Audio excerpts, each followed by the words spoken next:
के पीरियड में तो उनका फास्टिंग चलता है, उनका भी ख्याल करना जरूरी है। उनको तो फिर उस वक्त डे टाइम में ज़रूरत खाना रेगुलर खाना दे के चल नहीं रहा है। तो उस वक्त कम से कम चाय, फ्रूट्स, ग्लूकोज बिस्किट का packet, soft drink, energy drink और ड्राई फ्रूट्स ऐसे पैक बना के रोज़ के हमने 800 इन एन एवरेज मेरे एरिया में जो बिल्डिंग सील है उनको दे दी। उनको क्वारंटाइन करना, होटल में रखना, होटल में रखने के बाद उनका चाय नाश्ता खाना, तो बिकॉज शुरुआत में बीएमसी भी ये सब चीज़ के लिए तैयार नहीं थी। 1000 लोगों को हम लोग इन एन एवरेज, कभी 1200 होता था, कभी 800 होता था, इन एवरेज डेली 1000 लोगों को खाना हम लोगों ने मेरे एरिया में फैमिलीज़ को दिया।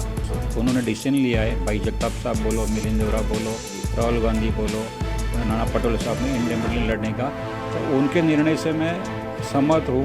युति होवे नहीं होवे, मेरा मकसद तो ऐसे पर्सनली पहले दिन से जो भी कुछ होगा लास्ट दिन, लास्ट सेकंड, लास्ट मोमेंट तक काम करते रहने का। डेफिनेटली विनिंग सीट है, कहीं से भी हो, कैसे भी हो, नरवणकर जीत के आएगा, आपके सामने नेक्स्ट टाइम हाजिर होगा। इस समय हम मुंबई महानगर पालिका के डी वार्ड में हैं, जहां पे के हमारे साथ में वार्ड नंबर 216 के नगर सेवक नरवणकर जी है, जो कि कांग्रेस से हैं। मैं ज़्यादा समय गवाए बिना नरवणकर जी से सवाल करना चाहूँगा। नरवणकर जी, मैं आपका स्वागत करता हूँ अपने चैनल में।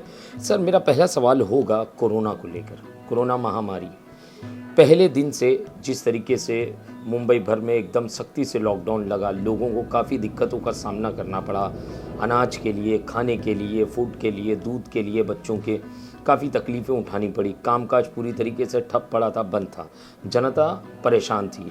तो सर, मैं अगर आपके वार्ड की बात करूं, 216 की बात करूं, 216 वार्ड में किस तरीके का काम आपने किया, जनता को किस तरीके की मदद पहुंचाई, उस समय की बात कर रहा हूँ। नमस्कार। मेरे वार्ड में अभी 216 में ये कोरोना पीरियड में ऑलमोस्ट डेली 30 से 35 बिल्डिंग्स सील हो जा रही थी।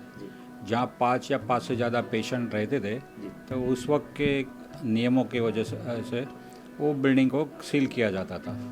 तो उस वक्त प्रशासन को वो बिल्डिंग में तक पहुंचना और सील करने के लिए लोगों को कन्विंस करना, क्यों कोई कोई जगह लोगों का विरोध होता था कि परेशानी होती थी, किसी को काम पे नहीं जाने मिलता था, किसी को मेडिकल की इमरजेंसी रहती थी।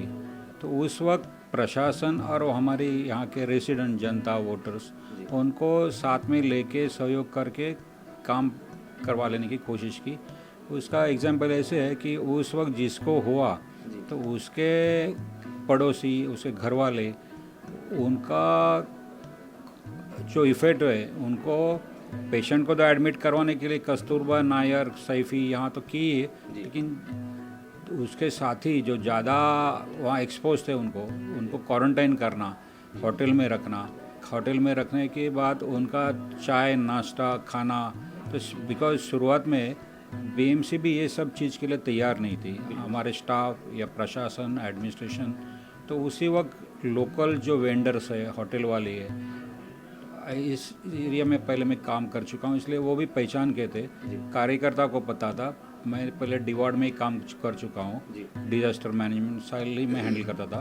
तो ऐसे इमरजेंसी में कहाँ से खाना लेना, चाय, बिस्किट, कॉफ़ी, कार्यकर्ता, डिस्ट्रीब्यूशन सिस्टम कैसे रखने की, वो मेरा एक्सपीरियंस काम पे है। और हर जगह जो बिल्डिंग सील हुई वहाँ तक पहुँचा और उन लोग को सेवा दी गई।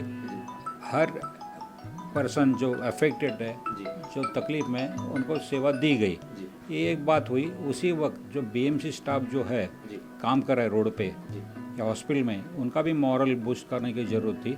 तो उनके लिए भी मैं हमारे कार्यकर्ता और बीएमसी के डी वार्ड के स्टाफ लेके कस्तूरबा, नायर, रोड्स, वहाँ भी साफ सफाई मुहिम, क्लीनेस ड्राइव हमने किया। तीसरी बात, जो लोग वहाँ पे थे तो उनको तो बाहर पढ़ने का ऑलमोस्ट 45 डेज तो मिल नहीं रहा था। तो ऐसे जो बिल्डिंग्स है, हर टाइम मैं हर दिन की बात कर रहा हूँ, तो उनको कम से कम 1.5 महीना वो सर्वाइव हो सके बाहर के बाहर पड़े बिना।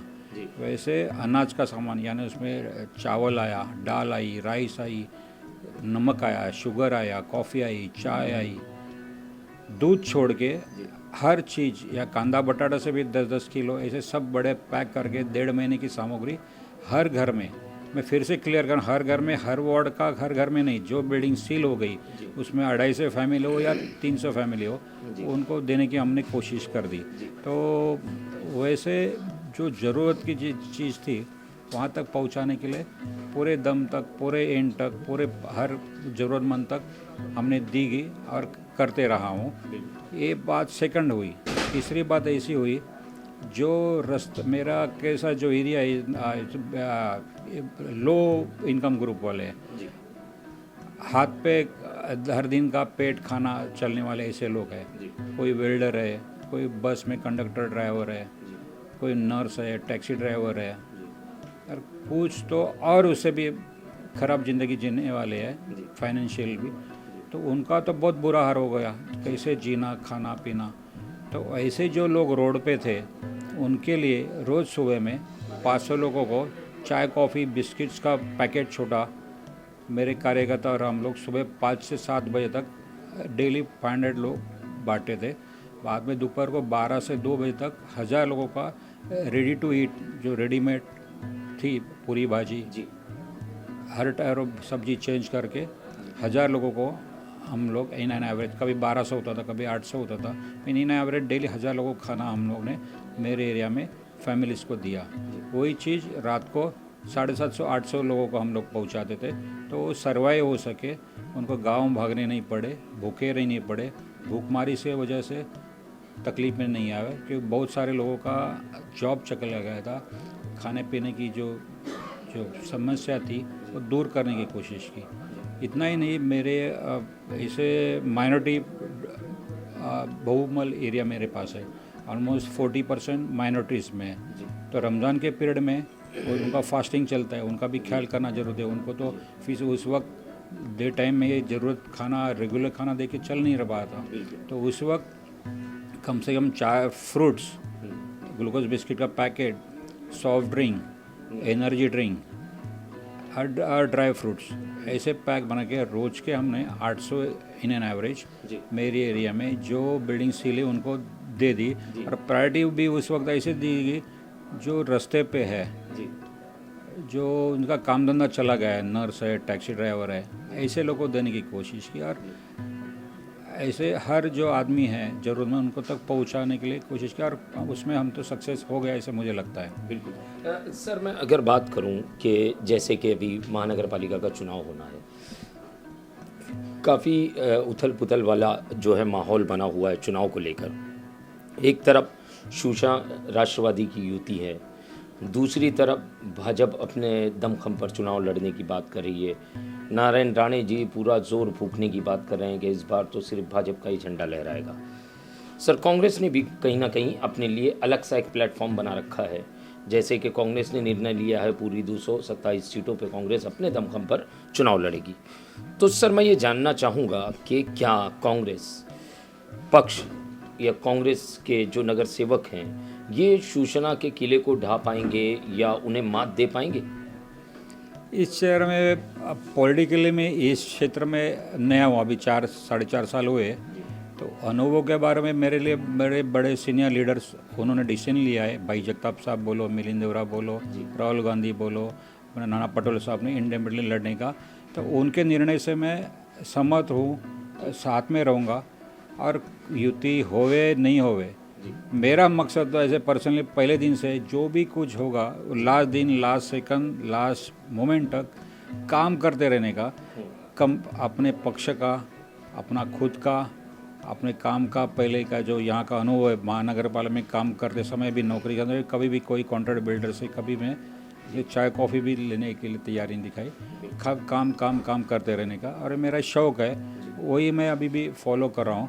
तो मुझे लगता है जो 50 साल जो मेहता फैमिली बोलो या देवरा फैमिली बोलो, उन्होंने जो नाम कमाया है इस एरिया में, उसमें भी कहीं या कांग्रेस पार्टी या पक्ष या मेरे नाम को, खुद का नरवणकर नाम का भी जो कि धक्का नहीं लगे, दाग नहीं लगे, वो कोशिश की।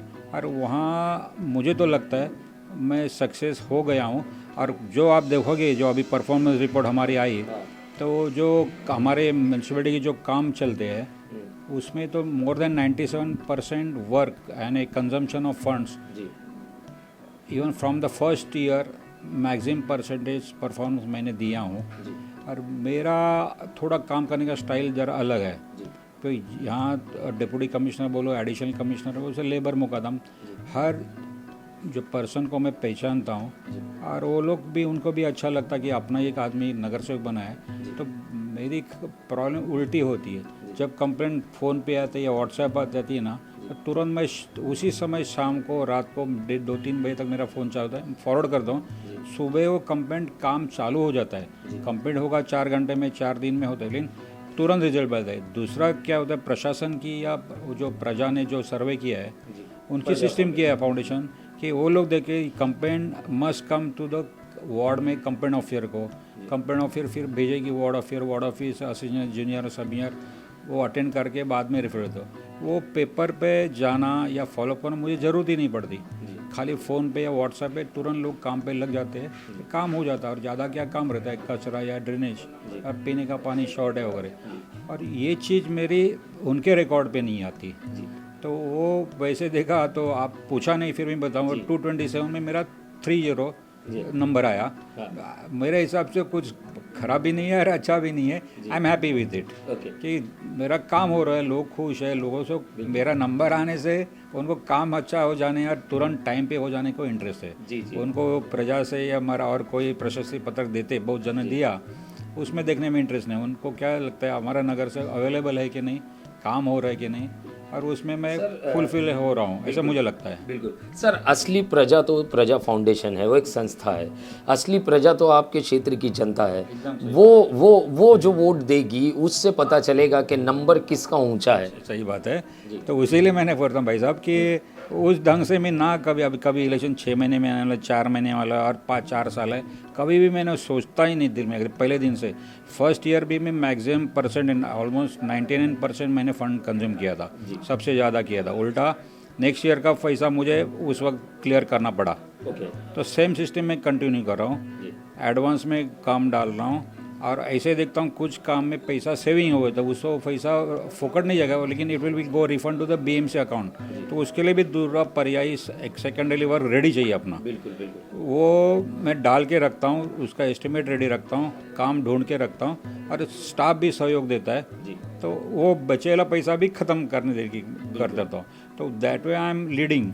और जो काम के लिए जो भी कोई आएगा, अभी आपने स्टार्ट में कांग्रेस का नोट जरूर है, मुझे देवरा फैमिली ने टिकट दी, मेहता फैमिली ने सपोर्ट किया, लोगों ने किया, लोगों ने मेरी नौकरी की जो एफिशिएंसी थी, नाम था क्लियर इमेज वाला, वो देख के लेकिन उसमें कंटिन्यू रखे वो दैट एफिशिएंसी अवेलेबिलिटी, वो कोशिश की और कहीं भी खामियां होने को नहीं दी। तो और उसके चुनाव पे आने के बाद मैंने ही नहीं देखा या बाबा ये ग्रुप, यह आदमी उस वक्त एमआईएम में था, उसने मेरे आगे प्रचार किया है। उल्टा मैं बोलूँगा अरब लेन बोलो, बापटी रोड, कोई है, मेरे नाम नहीं लूँगा, अभी अपने काम से अपन वो मेरे साथ में रहते हैं और बिल्कुल फ्रैंकली बोलते हैं, आप कैसे भी कभी भी कहीं भी कहो, आपके लिए हम हाजिर है, आप कहो खाली हम। और फ्रैंकली बोलते हम उस वक्त आपके साथ में नहीं थे, क्योंकि 50 साल से ये कांग्रेस का ही सीट था, फिर भी हम लोग अगेंस्ट थे, हमको नहीं, लेकिन हम लोग को अभी पता पला आप कहीं भी रहो, कहीं भी हमारी दुआ आपके साथ में रहेगी। यही मैंने कमाया हूँ, आगे जो होगा अल्लाह देखेगा, हमारा भगवान देखेगा, कोई भी, तो उसमें चिंता नहीं करेंगे। I am happy with it, मुझे मौका मिला उसमें खुश हूँ मैं। जी सर, मैं अगर बात करूँ इस बार चुनाव आने हैं महानगर पालिका के, तो आपने क्या मूड बनाया है, आपका क्या मन है, क्या इस बार चुनाव लड़ना है या नहीं लड़ना है? अगर लड़ना है तो किस वार्ड से लड़ना है, और किस तरीके का आपने रणनीतियां बना रखी है जनता के बीच में जाने के लिए? क्या मुद्दे होंगे, क्या विषय होंगे जनता के बीच में जाने के लिए? इस बार इलेक्शन अभी 4-6 महीने होगा, नहीं तो बड़ा है तो 1-1.5 साल के बाद होगा। तो कहा वैसे मैं पहले दिन से, पहले साल से रेडी हूँ और अभी भी रेडी हूँ, और अच्छा है, तबीयत ठीक है, काम करते रहूँगा। टिकट के लिए पार्टी के जो बड़े नेता उनसे भी मेरे सलोकात अच्छे हैं, मैंने उनका विश्वास संपादन किया हूँ, लोगों का भी किया हूँ। तो मुझे खातरी है, हमारे आमदार साहब बोलो, हमसे माजी खादा देवरा साहब बोलो, मेरे दोनों माजी आजी अध्यक्ष, उनसे भी पर्सनल फैमिली रिलेशन और we respect each others as a president. I do give respect उनके देता हूँ और उनका भी मेरा विश्वास है। तो मुझे कॉन्फिडेंट है डेफिनेटली वो लोग टिकट के लिए ऑफ़र करेंगे। और दूसरे पार्टियों का भी जो आप पूछा इनडायरेक्टली, मैं खुला बोलना चाहता हूँ, वेरी कॉर्डियल हेल्दी रिलेशन उनसे है। तो डेफिनेटली ये विनिंग सीट है, कहीं से भी हो कैसे भी हो नरवणकर जीत के आएगा, आपके सामने नेक्स्ट टाइम हाजिर होगा। बिल्कुल। खाली आप लोग को दुआ चाहिए कि कोरोना एक जल्दी निकल जाए, जल्दी इलेक्शन होए, सब तंदुरुस्त रहे, मुझे भी तंदुरुस्त रह के आगे लोगों की सेवा करने का मौका मिले, नाम अच्छा बरकरार रहे, आपकी दोस्ती आपके दरों से लोगों तक मैं पहुंच पाऊँ। और मुझे कॉन्फिडेंट है सही मामले में सही ढंग से अपना बढ़ते रहेंगे, अच्छा ही कारोबार होता रहेगा। बिल्कुल बिल्कुल। ये थे नरवणकर जी, जो कि जैसे मैंने बताया राजेंद्र नरवणकर इनका पूरा नाम है और ये वार्ड नंबर 216 से जो है नगर सेवक है कांग्रेस के। मेरा सवाल था कि राजनीति को लेकर, मेरा सवाल था उनकी क्षेत्र की समस्याओं को लेकर, सब में अहम मुद्दा था और आज भी बना हुआ है कोरोना संकट का। पहली वेव गई, दूसरी वेव गई, अब तीसरी की आशंका है। तो जनता के मन में कहीं ना कहीं कश्मकश है, क्या तीसरी वेव आएगी, और अगर तीसरी वेव आएगी तो उसमें किस तरीके का हाहाकार मचेगा और कितनी मौतें होगी, किस तरीके की सरकार की तरफ से तैयारियां होंगी। मगर सरकारी स्तर की तैयारियां तो छोड़ दें, हम ज़मीनी स्तर की तैयारियों की अगर बात करें तो क्षेत्रीय समस्या, जो छोटी छोटी समस्याएं होती हैं, जैसा नरवणकर जी ने कहा, तो उनके यहाँ पे किस तरीके का कोरोना काल में काम हुआ। तो एक नगर सेवक अपने हर इलाके की बिल्डिंग, गलियाँ, झोपड़पट्टियाँ और जो रोड पे रहने वाले लोग, उन सब से अच्छी तरीके से वाकिफ़ होता है और वो जो मदद करने के लिए बढ़ता है तो हर आदमी को सही लोगों तक मदद पहुंचा पाता है। जैसे नरवणकर जी ने कहा कि काफ़ी कुछ इन्होंने उस समय जनता के लिए किया और वो आने वाले समय में वो पुण्य का काम जो है इनके सामने ज़रूर आएगा। मेरा सवाल था चुनाव को लेकर, युति को लेकर, तो उनका साफ कहना था कि चुनाव अगर पार्टी ने मुझे चुना और मुझे एक बार फिर मौका दिया तो मैं पार्टी को जो है अच्छा और बेहतर बनकर दिखाऊंगा। फ़ंड की बात की उन्होंने कि मैंने जो है ज़्यादा से ज़्यादा जितना हो सके फ़ंड मैंने अपने क्षेत्र की जनता के लिए, उनके विकास के लिए खर्च किया है और आगे भी करता रहूँगा जब तक मेरे पास समय है। और उन्होंने एक चीज़ साफ कही कि चुनाव आते हैं जाते हैं, मगर मैं मेरा कार्य जिस तरीके से आज कर रहा हूँ हमेशा जनता के बीच में जाकर करता रहूँगा। मुझसे जो पन बढ़ेगा उनकी सेवाओं में मैं जुटा रहूँगा। कैमरामैन शफीक साटविलकर के साथ सईद शेख की report, the daily India news, Mumbai.